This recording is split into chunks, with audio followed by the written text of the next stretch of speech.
ಬಿಸಿಲಿನ ರಾಣಿ ಅಂತಾನೆ ಕರೆಯಲ್ಪಡುವಂತಹ ಅದುವೇ ಪನ್ನೇರಳೆ ಅಥವಾ ರೋಸ್ ಆ್ಯಪಲ್ ಅಂತ ಕರಿತೀವಿ.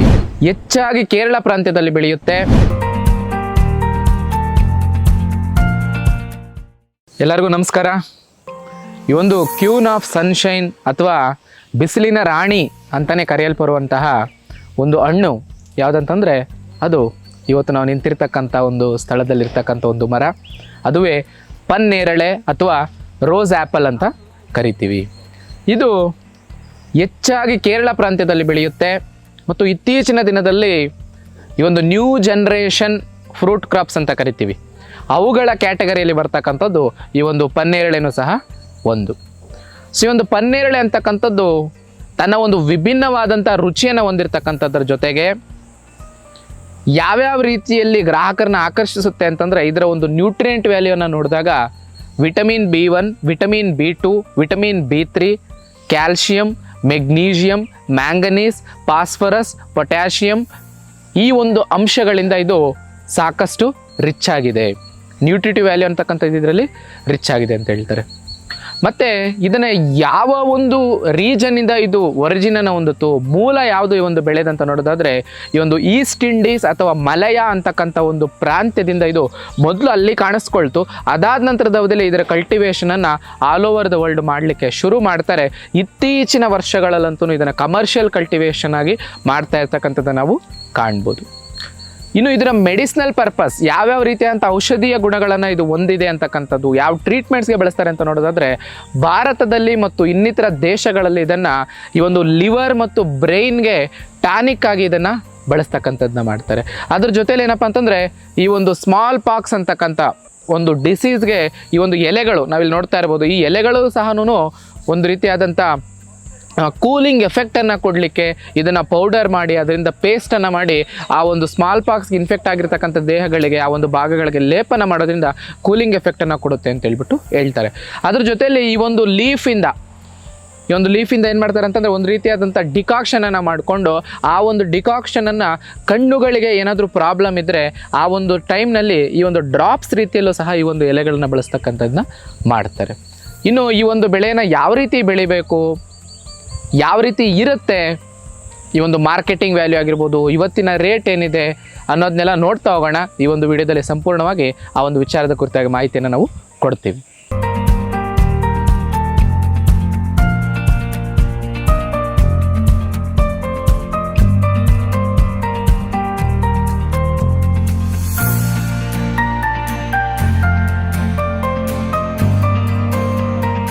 ಇನ್ನು ಈ ಒಂದು ರೋಸ್ ಆ್ಯಪಲ್ ಅಥವಾ ಈ ಒಂದು ಪನ್ನೇರಳೆ ಮರವನ್ನು ತಗೊಂಡ್ರೆ 25ರಿಂದ 40 ಅಡಿವರೆಗೂ ಈ ಒಂದು ಮರ ಅಂತಕ್ಕಂಥದ್ದು ಬೆಳೀತದೆ. ಬಹುತೇಕ ಸಮಯಗಳಲ್ಲಿ ಇದೇನಾಗ್ತದೆ ಅಂತಂದರೆ ಅಗಲ ಅಂತಕ್ಕಂಥದ್ದು ಉದ್ದಕ್ಕಿಂತಲೂ ಹೆಚ್ಚು ಹೋಗ್ತಕ್ಕಂಥದ್ದನ್ನ ಈ ಒಂದು ಗಿಡದಲ್ಲಿ ನಾವು ನೋಡ್ಬೋದು. ಅದು ಒಂದು ವಿಶೇಷತೆ. ಇನ್ನು ಈ ಒಂದು ಲೀಫ್ ಯಾವ ರೀತಿ ಇರ್ತದೆ, ಈ ಒಂದು ಎಲೆಗಳಂತ ನೋಡೋದಾದರೆ ಒಂದು ರೀತಿ ಗ್ಲಾಸಿ ಅಂತಂದರೆ ಹೊಳಿತಾ ಇರ್ತದೆ ಮತ್ತು ಲೆದರಿ ಅಂತಂದರೆ ಬೇರೆ ಎಲೆ ರೀತಿಯಲ್ಲಿ ತೆಳ್ಳಗಿರೋದಿಲ್ಲ, ಮಂದಗಿರುತ್ತೆ ಸ್ವಲ್ಪ. ಮತ್ತು ಯಂಗ್ ಸ್ಟೇಜಲ್ಲಿ ಯಾವ ರೀತಿ ಅಂತಂದರೆ ಒಂದು ರೀತಿಯಾದಂಥ ರೋಸಿ ಕಲರ್ ಅಂತ ಹೇಳ್ತಾರೆ, ಗುಲಾಬಿ ಬಣ್ಣದಲ್ಲಿ ಒಂದು ಸ್ಟಾರ್ಟಿಂಗ್ ಸ್ಟೇಜಲ್ಲಿ ಇರ್ತಕ್ಕಂಥ ಎಲೆಗಳಿರುತ್ತೆ. ಅದಾದ ನಂತರದ ಅವಧಿಯಲ್ಲಿ ಏನಾಗುತ್ತೆ ಅಂತಂದರೆ ಈ ರೀತಿ ಡಾರ್ಕ್ ಗ್ರೀನಿಶ್ ಕಲರ್ ಆಗಿ ಎಲೆಗಳು ಚೇಂಜ್ ಆಗ್ತದೆ. ಇನ್ನು ಫ್ಲವರ್ಸನ್ನು ನೋಡೋದಾದರೆ ಟರ್ಮಿನಲ್ 4 ಕ್ಲಸ್ಟರ್ಸ್ ಆಫ್ ಫ್ಲವರ್ಸ್ ಅಂತ ಹೇಳ್ತಾರೆ. ಅಂತಂದರೆ ನೀವಿಲ್ಲಿ ನೋಡ್ತಾ ಇರ್ಬೋದು ಯಾವ ರೀತಿ ಅಂತಂದರೆ ಒಂದು ಹೂವುಗಳನ್ನು ಅಂದರೆ ಒಂದು ಗ್ರೂಪ್ ಆಫ್ ಫ್ಲವರ್ಸನ್ನು ತೊಗೊಂಡಾಗ ಬಿಡ್ತಕ್ಕಂಥದ್ದು ಈ ರೀತಿ ನೋಡ್ಬೋದು. ನಾವು ಇಲ್ಲಿ ತೊಗೊಂಡಿರ್ತಕ್ಕಂಥದ್ರಲ್ಲಿ 3 ಹೂವು ಇದೆ, ಕೆಲವು ಕಡೆ 4 ಹೂವು ಇರುತ್ತೆ ನೋಡ್ಬೋದು, ಇಲ್ಲಿ 2 ಹೂವು ಇದೆ. ಯಾವ ರೀತಿ ಅಂತಂದರೆ ಎಲ್ಲ ಒಂದು ರೀತಿಯಾದಂಥ ಕ್ಲಸ್ಟರ್ಸ್ ರೀತಿಯಲ್ಲಿ ಗುಂಪಾಗಿ ಏನಾಗುತ್ತೆ ಅಂತಂದರೆ ಹೂಗಳು ಅಂತಕ್ಕಂಥದ್ದು ಬಿಡುತ್ತೆ. ಅದಾದ ನಂತರದ ಅವಧಿಯಲ್ಲಿ ಅವೆಲ್ಲನೂ ಪರಾಗಸ್ಪರ್ಶಕ ಕ್ರಿಯೆ ಆಗ್ಬಿಟ್ಟು ಏನಾಗುತ್ತೆ ಈ ಕಂಪ್ಲೀಟ್ ಪೋರ್ಷನ್ಸ್ ಉದುರೋಗುತ್ತೆ. ಇಲ್ಲಿ ನೋಡ್ಬೋದು ಆಲ್ರೆಡಿ ಪರಾಗಸ್ಪರ್ಶಕ ಕ್ರಿಯೆ ಆಗಿ ನೋಡ್ಬೋದು ಈ ಪೋರ್ಷನ್ಸಲ್ಲಿ ಏನಾಗ್ತಾ ಇದೆ ಅಂತ ಪರಾಗಸ್ಪರ್ಶಕ ಕ್ರಿಯೆ ಆಗಿ ಇನ್ನೇನು ಫ್ರೂಟ್ ಸೆಟ್ ಅಂತಕ್ಕಂಥದ್ದು ಸ್ಟಾರ್ಟ್ ಆಗ್ತಾ ಇದೆ ನೆಕ್ಸ್ಟ್ ಸ್ಟೇಜಲ್ಲಿ. ಇನ್ನು ಫ್ರೂಟ್ಸನ್ನು ತೊಗೊಂಡಾಗ ಯಾವ ರೀತಿ ಇರ್ತದೆ ಅಂತಂದರೆ ಇದು ಒಂದು ರೌಂಡ್ ಶೇಪಲ್ಲೋ ಅಥವಾ ಓವಲ್ ಶೇಪಲ್ಲೋ ಇರ್ತದೆ ಅಂತ ಹೇಳ್ತಾರೆ. ನೋಡ್ಬೋದು ಯಾವ ರೀತಿ ಇದೆ ಅಂತ ಹೇಳ್ಬಿಟ್ಟು. ಅದ್ರ ಜೊತೆಯಲ್ಲಿ ಈ ಒಂದು ಫ್ಲವರ್ಸು ಕೆಲವು ಸಲ ಏನಾಗ್ತದೆ ಅಂತಂದರೆ ವೈಟಿಶ್ ಆಗಾದರೂ ಇರ್ತದೆ, ಕ್ರೀಮಿಶ್ ವೈಟ್ ಆಗಾದರೂ ಇರ್ತದೆ ಅಥವಾ ಗ್ರೀನಿಶ್ ವೈಟ್ ಆಗಾದರೂ ಇರುತ್ತೆ ಅಂತ ಹೇಳ್ಬಿಟ್ಟು ಹೇಳ್ತಾರೆ. ಇಲ್ಲಿರ್ತಕ್ಕಂಥದ್ರಲ್ಲಿ ನಾವು ನೋಡ್ಬೋದು ಒಂದು ರೀತಿ ಕ್ರೀಮಿ ವೈಟ್ ಆಗಿ ಫ್ಲವರ್ಸ್ ಇರ್ತಕ್ಕಂಥ ಒಂದು ಗಿಡದ ಕೆಳಗಡೆ ನಾವು ಇದ್ದೀವಿ. ಈ ಒಂದು ಫ್ರೂಟನ್ನು ತಗೊಂಡಾಗ ಸ್ಮೆಲ್ ಅರೋಮವನ್ನು ನೋಡೋದಾದರೆ ಒಂದು ರೀತಿ ರೋಸ್ ಈ ಒಂದು ಗುಲಾಬಿಯ ಇಂದ ತಯಾರು ಮಾಡಿರ್ತಕ್ಕಂಥ ಯಾವುದೇ ಒಂದು ಪದಾರ್ಥ, ಈ ಒಂದು ರೋಸ್ ವಾಟರ್ ಆಗಿರ್ಬೋದು, ಅಥವಾ ನೀವು ಫ್ಲವರ್ ಗಾರ್ಡನ್ಸ್ಗೆ ಹಾರ್ವೆಸ್ಟ್ ಮಾಡಿರ್ತಕ್ಕಂಥ ಫ್ಲವರ್ಸನ್ನು ಸ್ಮೆಲ್ ಮಾಡಿದಾಗ ಯಾವ ರೀತಿ ಸ್ಮೆಲ್ ಬರುತ್ತೆ ಆ ರೀತಿಯಂಥ ಫ್ಲೇವರನ್ನು ಇದು ಹೊಂದಿರ್ತದೆ. ಮತ್ತು ಈ ಒಂದು ಫ್ರೂಟ್ ಒಳಗಡೆ ಏನಾಗಿರ್ತದೆ ಅಂದರೆ ಒಂದು ಸೀಡ್ ಇರುತ್ತೆ. ಸೊ ಆ ಒಂದು ಸೀಡ್ ಯಾವ ರೀತಿ ಅಂತಂದರೆ ಈ ರೀತಿ ನಾವು ಶೇಕ್ ಮಾಡಿ ನೋಡಿದಾಗ ರ್ಯಾಟ್ಲಿಂಗ್ ಸೌಂಡ್ ಅಂತ ಕರಿತೀವಿ. ಒಂದು ರೀತಿ ಅಲ್ಲಾಡಿಸಿದಾಗ ಸೌಂಡ್ ಬರ್ತದೆ. ಇನ್ನು ಓಪನ್ ಮಾಡಿ ನೋಡೋಣ ಸೀಡ್ ಯಾವ ರೀತಿ ಇರುತ್ತೆ ಅಂತ ಹೇಳ್ಬಿಟ್ಟು ನಾನು ನಿಮಗೆ ತೋರಿಸ್ತೀನಿ. ನೋಡ್ಬೋದು ಇಲ್ಲಿ ಸೀಡ್ಸ್, ನಂಬರ್ ಆಫ್ ಸೀಡ್ಸ್ ಬಂದಿದ್ದಾವೆ ಇದರಲ್ಲಿ. ಸೊ ಏನಾಗ್ತದೆ ಅಂತಂದರೆ ಈ ರೀತಿ ಫ್ರೂಟ್ ಇರುತ್ತೆ. ಈ ಫ್ರೂಟ್ ಒಳಗಡೆ ಏನಾಗಿರುತ್ತೆ ಅಂತಂದರೆ ಒಂದು 3 ರಿಂದ 4 ಸೀಡ್ಸು ನೋಡಿ ಈ ರೀತಿ ಸೀಡ್ಸ್ ಇರ್ತದೆ. ಈ ಸೀಡ್ಸ್ ಏನಾಗುತ್ತೆ ಅಂತಂದರೆ ನೀವು ಶೇಕ್ ಮಾಡಿ ನೋಡಿದಾಗ ಈ ಸೀಡ್ಸ್ ಅಂತಕ್ಕಂಥದ್ದು ರಾಟ್ಲಿಂಗ್ ಸೌಂಡ್, ಆ ಒಂದು ಸೌಂಡ್ ಅಂತಕ್ಕಂಥದ್ದು ನಮಗೆ ಗೊತ್ತಾಗ್ತದೆ. ಮತ್ತು ಸ್ಮೆಲ್ಲನ್ನು ಸಹ ಗಮನಿಸಿದಾಗ ಏನಾಗುತ್ತೆ ಅಂತಂದರೆ ಯಾವುದೋ ಒಂದು ರೀತಿಯಲ್ಲಿ ರೋಸ್ ಫ್ಲೇವರ್ ಅಂತಕ್ಕಂಥದ್ದು ನಮ್ಗೆ ಗೊತ್ತಾಗ್ತಾ ಇದೆ. ಟೇಸ್ಟು ಸಹ ಭಾಳ ಡಿಫ್ರೆಂಟ್, ಯೂನಿಕ್ ಆಗಿರುತ್ತೆ ಬೇರೆ ಫ್ರೂಟ್ಸ್ಗೆ ಕಂಪೇರ್ ಮಾಡಿದ್ರೆ. ಅದರಿಂದ ಇದು ಭಾಳಷ್ಟು ಮಾರ್ಕೆಟಲ್ಲಿ ಸಹ ವ್ಯಾಲ್ಯೂಯಬಲ್ ಅಂತಲೇ ಹೇಳ್ಬೋದು.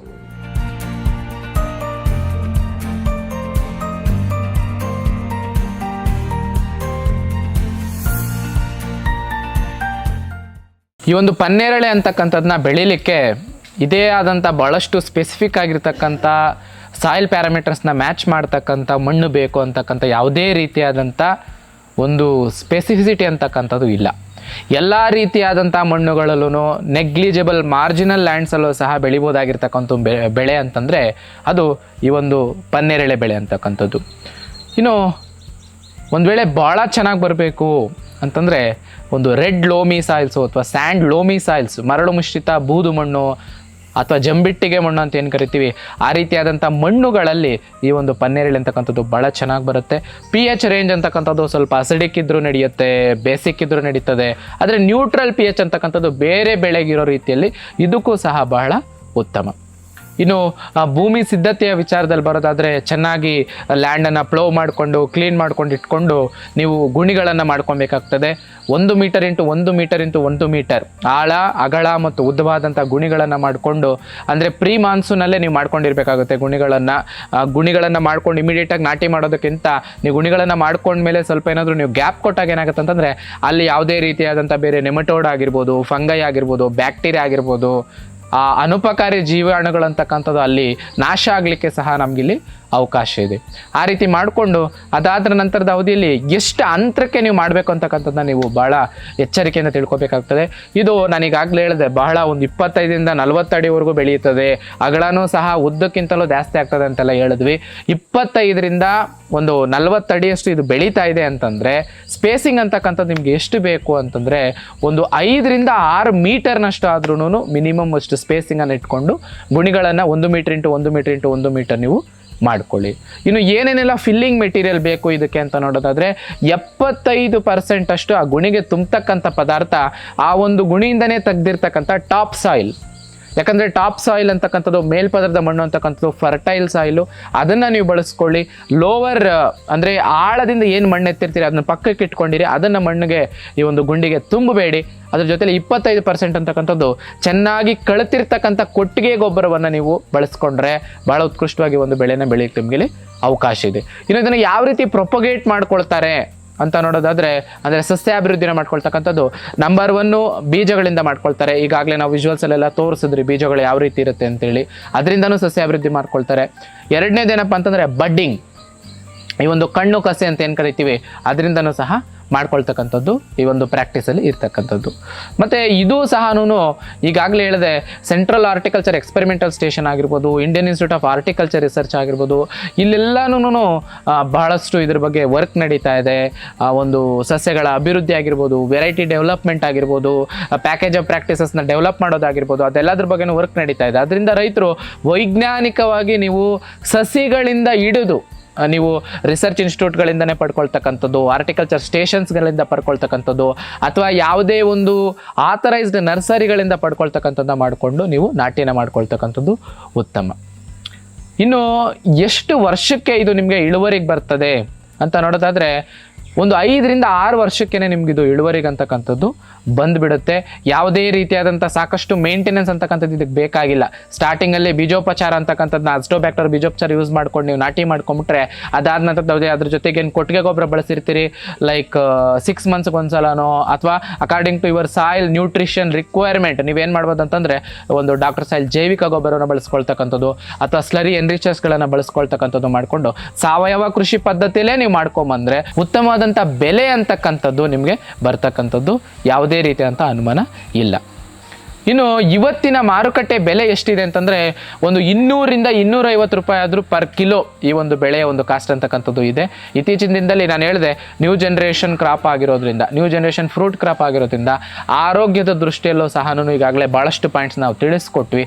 ಅದರಿಂದ ಬೇಡಿಕೆ ಅಂತಕ್ಕಂಥದ್ದು ಸಹ ಭಾಳ ಚೆನ್ನಾಗಿದೆ.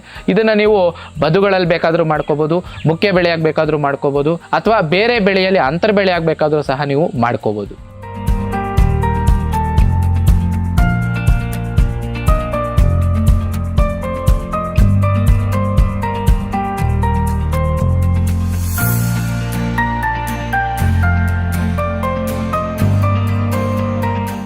ಒಂದು ಪನ್ನೇರಳೆ ಅಂತಕ್ಕಂಥದ್ದು ಯಾವುದೇ ಪ್ರಾಂತ್ಯದಲ್ಲಿ ಬೇಕಾದರೂ ನೀವು ಬೆಳಿಬೋದು. ನಾನು ಈಗಾಗಲೇ ಹೇಳಿದೆ ಹೆಚ್ಚಿನ ಮೇಂಟೆನೆನ್ಸ್ ಇರೋದಿಲ್ಲ ಅಂತೇಳಿ. ಈವನ್ ಇದಕ್ಕೆ ಏನಪ್ಪ ಅಂತಂದರೆ ವರ್ಷ ಕೊಟ್ಟಿಗೆ ಗೊಬ್ಬರನೂ ಹಾಕಬೇಕು ಅಂತಕ್ಕಂಥ ಮಾತಿಲ್ಲ. ಅಂದರೆ ಕೊಟ್ಟಿಗೆ ಗೊಬ್ಬರಕ್ಕೆ ಇದು ರೆಸ್ಪಾನ್ಸ್ ಮಾಡಲ್ವಾ ಅಂತಲ್ಲ, ರೆಸ್ಪಾಂಡ್ ಮಾಡ್ತದೆ. ಆದರೆ ನೀವು ಆಗದೇ ಇದ್ದರೂ ಸಹ ಆರ್ಡಿಶ್ ಆಗಿ ಒಂದು ರೀತಿ ಕಾಡಲ್ಲಿ ಬೆಳೀತಾ ಇರತಕ್ಕಂಥ ಒಂದು ಸ್ಟ್ರೇ ಕ್ರಾಪ್ ರೀತಿಯಲ್ಲಿ ಇದು ಬೆಳೆದು ಬರುತ್ತೆ, ಉತ್ತಮವಾದಂಥ ಫಲಿತಾಂಶವನ್ನು ಕೊಟ್ಟೇ ಕೊಡುತ್ತೆ.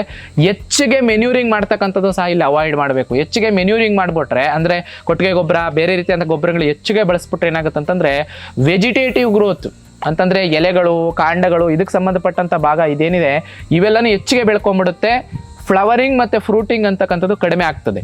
ಇವತ್ತು ನಾವು ಕೂತಿರ್ತಕ್ಕಂಥ ಈ ಒಂದು ಪ್ಲ್ಯಾಂಟ್ ಏನಿದೆ, ಈ ಪ್ಲ್ಯಾಂಟಲ್ಲಿ ನಾವು ನೋಡಿದಂಥ ಸಮಸ್ಯೆ ಅದೇ ಸಮಸ್ಯೆ. ಹೆಚ್ಚಿಗೆ ನೀರು ಕೊಡ್ತಕ್ಕಂಥದ್ದು, ಹೆಚ್ಚಿಗೆ ಮೆನ್ಯೂರಿಂಗನ್ನು ಮಾಡ್ತಕ್ಕಂಥದ್ದು. ಅದರಿಂದ ಏನಾಯ್ತು ಅಂತಂದರೆ ವೆಜಿಟೇಟಿವ್ ಸ್ಟೇಜ್ ಅಂತಕ್ಕಂಥದ್ದು ಪ್ರೊಲಾಂಗಿಂಗ್ ಆಗಿ ಬಂತು. ಜಾಸ್ತಿ ದಿನಗಳ ಕಾಲ ಎಲೆ ಮತ್ತು ಕಾಂಡ ಮತ್ತು ರೆಂಬೆ ಕೊಂಬೆಗಳೇ ಡೆವಲಪ್ಮೆಂಟ್ ಆಗ್ತಾ ಬಂತು. ಆದರೆ ಫ್ಲವರಿಂಗ್ ಮತ್ತು ಫ್ರೂಟಿಂಗ್ ಅಂತ ಏನು ಕರಿತೀವಿ ಅದು ಕಡಿಮೆ ಆಯಿತು. ಸೊ ಅದರಿಂದ ಹೆಚ್ಚಿಗೆ ಆರೈಕೆನ ಮಾಡ್ಕೊಳ್ಳೋದಕ್ಕ ಸಹ ಇಲ್ಲಿ ತಪ್ಪು.